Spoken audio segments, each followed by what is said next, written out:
জনপ্রিয়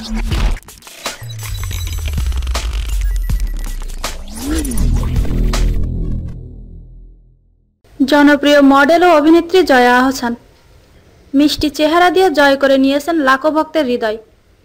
একসময়ের ছোট পর্দার প্রিয় মুখ জয়া আহসান বর্তমানে কাজ করছেন চলচ্চিত্রে। সংবাদ মাধ্যমের সামনে কম আসার কারণে জনপ্রিয় এই তারকা সম্পর্কে জানার আগ্রহ রয়েছে অনেকেরই।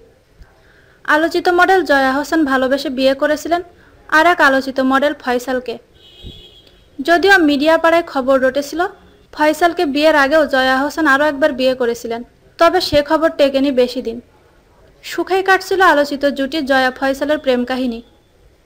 দুজনে মিলে ভালোবাসার পিড়িতে চড়ে ধানমন্ডির একটি খাবারের দোকানও সাজিয়েছিলেন, কিন্তু প্রেমের ছয় ভেজাল এসে যাওয়ায় বিদেশি স্টাইলে সেই খাবারের দোকান বেশি দিন চলেনি।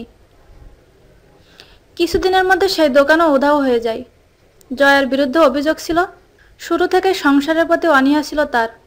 স্বামী সংসারের প্রতি উদাসীন জয়া মেতেছিলেন মডেলিং অভিনয় নিয়ে।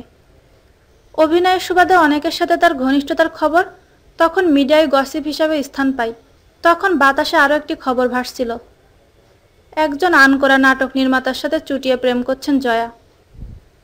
স্বামী সংসারের প্রতি উদাসীনতা এবং গোপন প্রেমের খবরে জয়ার সংসারে অশান্তি নেমে আসে। এক পর্যায়ে ভেঙে যায় ফয়সাল জয়ার প্রেমের কাহিনী। জয়া নিজেই ডিভোর্স লেটার পাঠান স্বামী ফয়সালকে। এমনকি সে সময় প্রশাসনিক ক্ষমতার অপব্যবহার করে জয়া ফয়সালকে ফাঁসানোরও চেষ্টা করেন। 2011 সালে ফয়সালের সাথে জয়া ছাড়াছাড়ি হয়ে যায়। এরপর অনেকের সাথে জয়ার নতুন সম্পর্কের কথা শোনা যায়। এমনও রটনা রটে জয়া গোপনে সংসারও করছেন, তবে প্রমাণের অভাবে রটনা রটনায় থেকে যায়। জয়ার নতুন প্রেমের কিছুটা আলামত পাওয়া গেলেও সংসারের সত্যতা একেবারেই মেলেনি। ব্যাচেলার ছবির মাধ্যমে জয়া চলচ্চিত্রে পা রাখেন। এরপর ধারাবাহিকভাবে কাজ করেছেন ডুব সাঁতার, গেরিলা ও চোরাবালি ছবিতে। এরপর জয়া অভিনয় করেন নাটক নির্মাতা রেদওয়ান রনির চোরাবালি ছবিতে। পরিচালকের এটি প্রথম ছবি হয়, বেশ যত্ন করে সিনেমাটি নির্মাণ করেন তিনি। এমনকি কলকাতা থেকে নায়ক ইন্দ্রনীলকে উড়িয়ে এনেছিলেন জয়ার বিপরীতে অভিনয়ের জন্য, কিন্তু শেষ রক্ষা হয়নি তাতে। ছবিতে জয়ার একাধিক এনজি শটের কারণে এডিটিংয়ের সময় অনেক ফুটেজ ফেলে দিতে হয় নির্মাতাকে। ফলাফল ছবিটি পুরোপুরিভাবে ফ্লপ, কারণ চলা 40 জয়ার বয়স বেড়েই চলেছে। চেহারায় ভেসে উঠেছে বয়সের ছাপ, কিন্তু এ বিষয়টি তিনি কিছুতেই মেনে নিতে পারছিলেন না। আর তাই বুঝি বয়সের কথা ভুলতে গিয়ে নাম লেখালেন বাণিজ্যিক ছবিতে।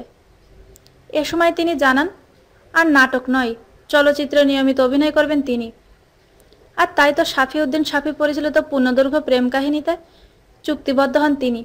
ছবিটিতে তার বিপরীতে অভিনয় করেন ঢালিউড কিং খান সাকিব খান।